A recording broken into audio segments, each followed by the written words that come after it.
March 24th, 1987. My name is Alfred Mason, and today I killed someone. It was an accident, of course. As much as hitting someone with your car could be an accident. As far as I was concerned, the day started off like any other. Keys jingling as they hit the dashboard. And that damned white noise coming from a broken cassette tape. And then a thud against my windshield.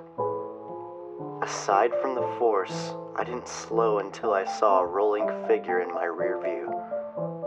By the time my vehicle came to a stop, the life had already left him. The blood gushing from open wounds began making pods and mosaics against the cracked pavement. His face became distorted, and I watched in wonder as the glow left his skin. It was an accident, of course, but in this moment, death fascinated me. It wasn't for another few moments that I pivoted on my heels and proceeded back to my vehicle, gravel crunching beneath my feet.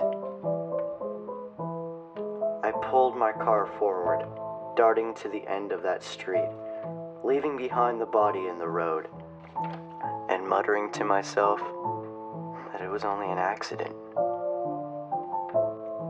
August 12th, 1987. My name is Alfred Mason, and today I killed my best friend. He couldn't seem to understand why I left that body in the road so many months ago. I attempted to explain that he looked peaceful there, and how I couldn't move him. Of course, this only spiked questions of why I didn't call for help. This I did not have an answer for. My friend told me many times that authorities were looking for me, but I couldn't find a reason to care. It was only an accident.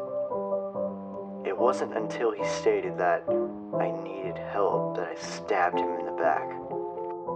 They never really tell you how people die. In movies, they just fall over dead.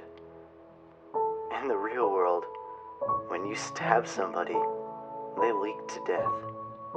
That's exactly what my friend did.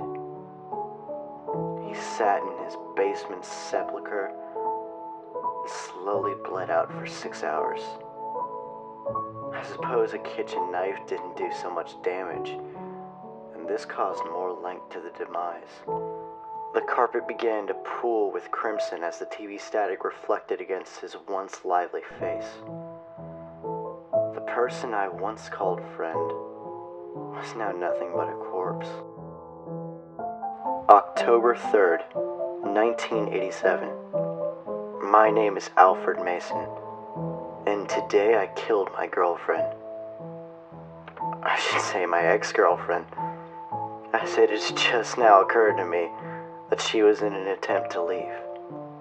She was running around and muttering nonsense under her breath. Something about myself turning into a madman. It wasn't until I approached her in an attempt to speak that I felt her hostility. She raced on about how she couldn't be with a murderer anymore, and she blamed me of these so-called crimes. What she didn't understand is that there was a reason behind these events. The first was pure accident. I'm not responsible for a man standing in the street. And the death of my best friend was purely justified by his hostile demeanor. He called me a madman, and now my love would do the same. At first she pushed me away, told me to stay away from her. After a few exchanges of the words insane and crazy, I had to put a bullet between her eyes. She fell back, much like a tree does in a storm. The blood only oozed from the hole in her forehead, and she began to distort from the person I once loved. I forgot who she was. Unlike my last two accidents, I didn't stay very long. This time, I began to think it wasn't an accident.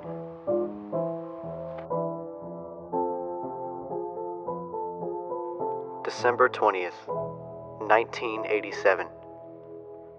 I consider myself to be quite sentimental. I realize when I've lost, and I sure won't pretend like I've had a victory in that moment. I've remained incognito for some time, and the only evidence of my crimes are withheld in these letters and in my mind.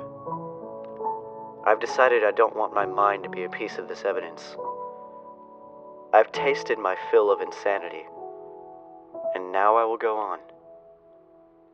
I've written down these events to reflect the wrongdoings of my companions, and now I have reflected on my own. Sincerely, Alfred Mason.